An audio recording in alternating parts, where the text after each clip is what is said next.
never seen me before in their life. This is going to be so much fun. You are in for such a treat. My name is Maysoon, and for those of you who have never met me, I am not drunk. But the doctor who delivered me was harami. And so as a result, I have something called cerebral palsy. I like to call it CP. I know, there's a couple of you right now that are very terrified, and they're like, she seems to be speaking in tongues. It's called Arabic. Allahu Akbar. Okay? So, anyway, as a result of the doctor being drunk, I have this thing called CP, and it makes me shake all the time. So I shake it. I shake it. I shake it like Taylor Swift.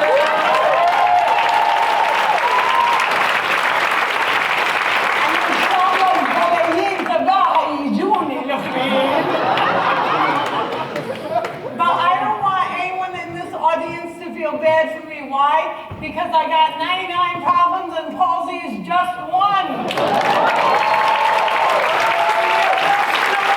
I would win a gold medal. I am Palestinian.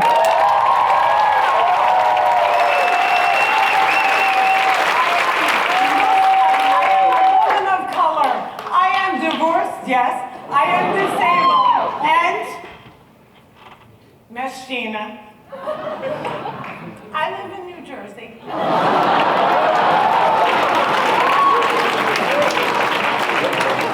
And tonight, baby, while I have a lot of stuff to talk about, all I want to talk about tonight is Palestine.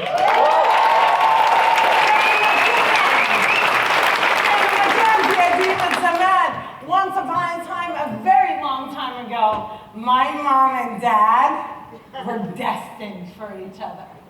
And I love the story of how my parents met. It is so romantic. It should totally be a Lifetime Christmas movie. Why? Because Jesus was born in Palestine. So, my dad swears that the second that he laid eyes on my mom, he knew she was the one. And when I said, Yaba, how did you know that mommy was the one? He said, your grandfather, he told me.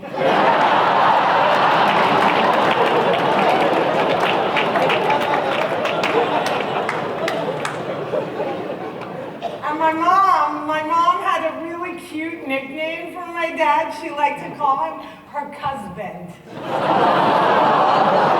For those of you of the Mayo persuasion, that means my parents are first cousins. And that is still not why I'm disabled.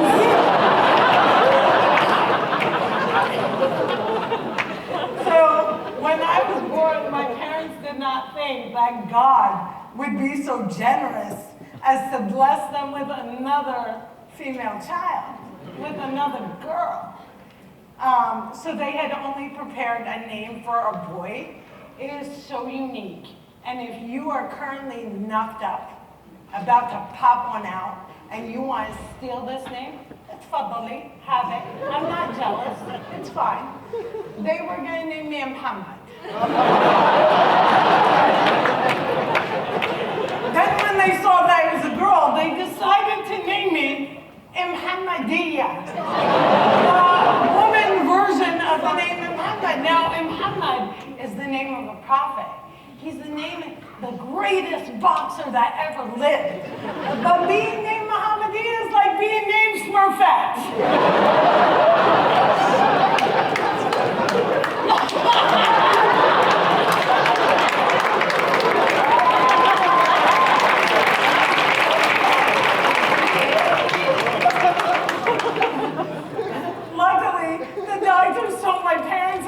Drop dead. They didn't want to waste such a great name on a dead baby, so instead they named me Maysoon. Now, fun fact, every Arabic name has a meaning, and when your parents don't know the meaning, they lie to you. So if you're a boy, they tell you it means lion. Roar, habibi. And they are lying. And if it's a girl, they say it means a beautiful flower. So, I grew up, I love that you keep hitting the mic, it's so palsy, it's so fun, and the entire sound crew is like, jihad! I grew up thinking that my name meant heavenly flower, and then I met an Iraqi linguist when I was 27, who informed me that Maysoon actually means lemur.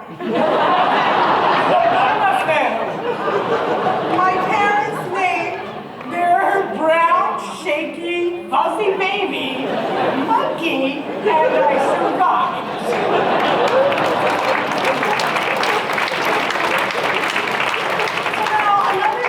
The doctor told my parents was that I would never walk, and there's nothing wrong with never walking. I think that there's nothing more admirable than using whatever mobility device you think makes you freer. But yeah. My dad lived in a world where he knew I was going to be straddling two different words, Jersey and Jerusalem. I just like J-E-R. I don't know why. So he decided that he was gonna teach me how to walk. And he did so by placing my feet on his feet and just walking. I walked miles on that man's shoes.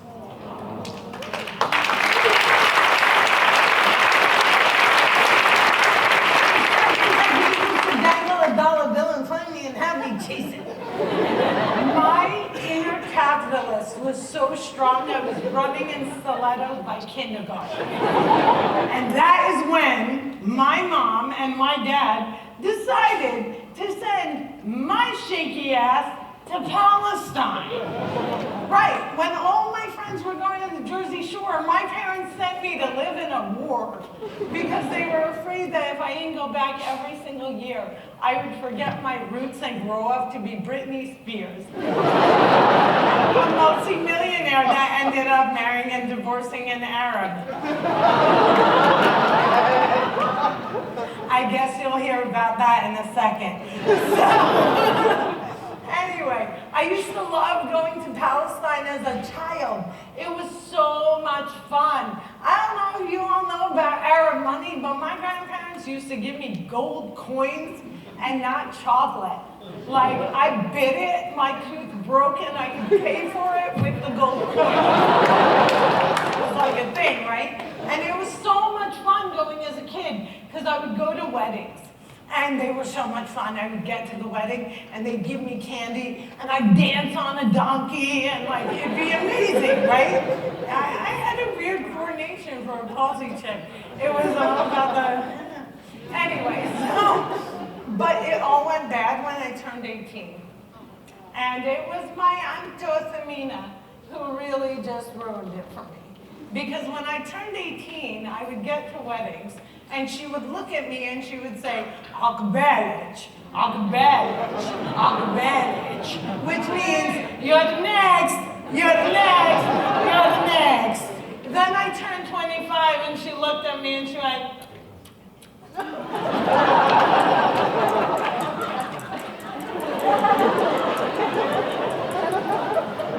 it's okay. Your sister's children, they're gonna take care for you. Then I turned 27, and she looked at me and she said, it's okay, marry an American. Just make sure he can dance. I said, wallah.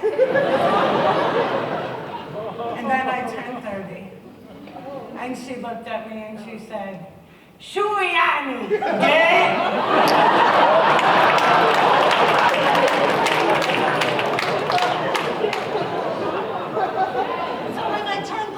I was walking at a funeral with my auntie, my Aunt Do, and I just looked at her and I said, Dr. Bad, it's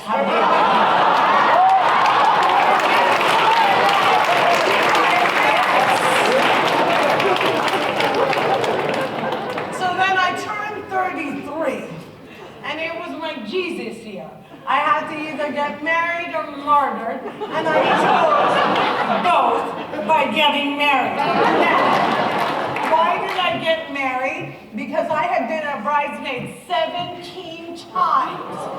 And I wanted to make my $28,000 back.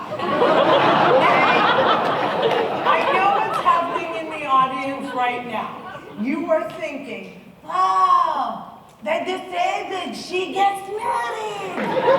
Well, I am not, but God is great. And what I have to say to that is I vibrate. But that is my beginning, which is, I was not desperate when I got married. If I could have married white, I would have married a man named Mike. But my dad said he would throw himself off the George Washington Bridge. I had seen too many episodes of Law and Order, and I just couldn't handle them fishing him out all bloated and stuff. So, those of you who know me, where did I catch my husband? Where? In Gaza. Why did I go to Gaza? Because they had no place to run. Up until this moment, forever in my life, that was one of my most fun jokes to do.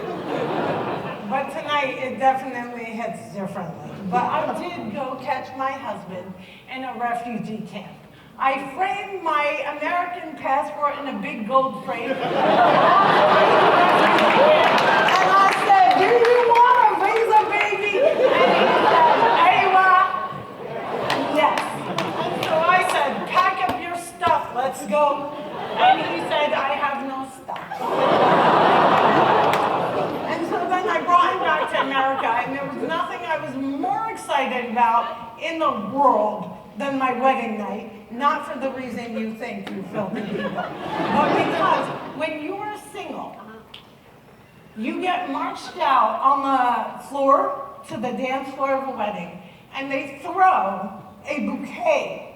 It is a bowling ball of flowers that weighs about 10 pounds. I am pausing and catching is not my thing. However, on my wedding, I decide not to throw the flowers back, but to throw the flowers forward. Why? Because I'm Palestinian. I'm really good at throwing.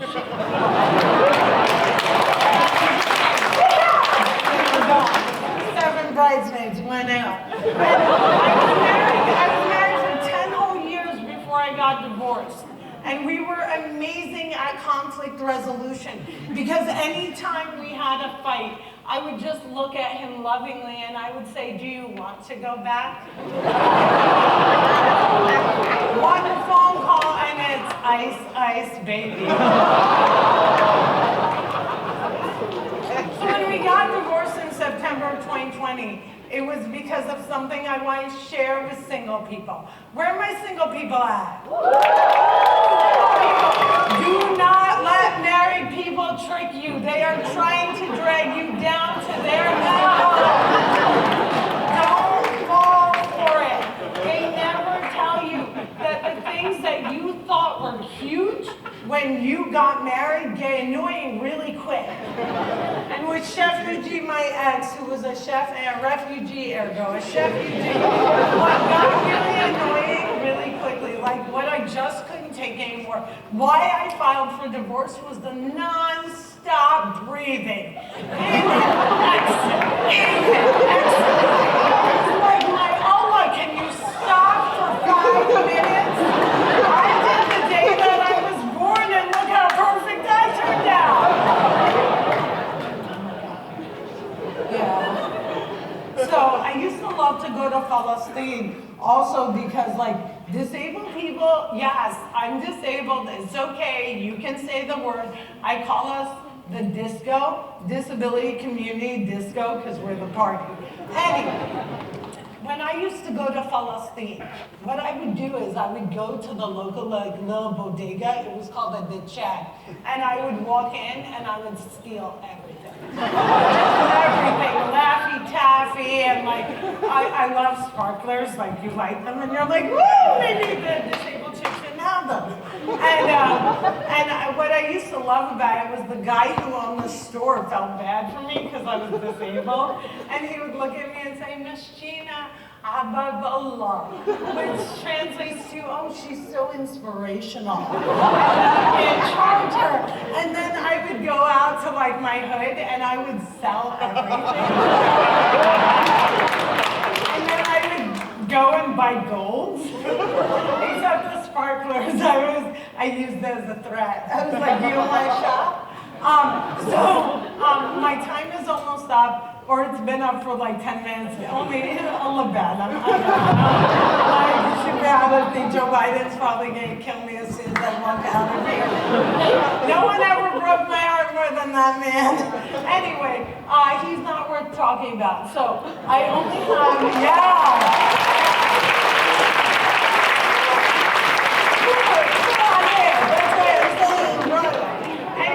My time is way up, but I have to end with this story. So, my parents couldn't afford physical therapy, and they couldn't afford occupational therapy because they were new immigrants. They had just come to this country, and they were fighting for a child who didn't have rights. Believe it or not, I am older than the ADA. Cinnamon don't crack. Say mashallah. I love that. So, when I came to, so they wanted me to get physical therapy, so instead they sent me to tap class. And so I was born and raised in the great state of New Jersey, and I grew up tap dancing and looking across the Hudson River at Broadway. And I always, always dreamt of tap dancing on Broadway. So I'm 12 years old, and my parents send me to a dance convention. And it's all Broadway divas teaching like 10 and 12-year-olds a simple routine from Broadway, and then going around the room and asking us what our dream is. And so we're going around the room, and the Broadway diva gets to the girl before me, and she says, what's your dream? And the girl says, I want to be a unicorn. And the Broadway diva looks at her and she goes, you go, girl! And then the Broadway diva gets to me, and she says, what's your dream? And I said, my dream is to tap dance on Broadway. And she said, girl, you are a cripple. Find another dream.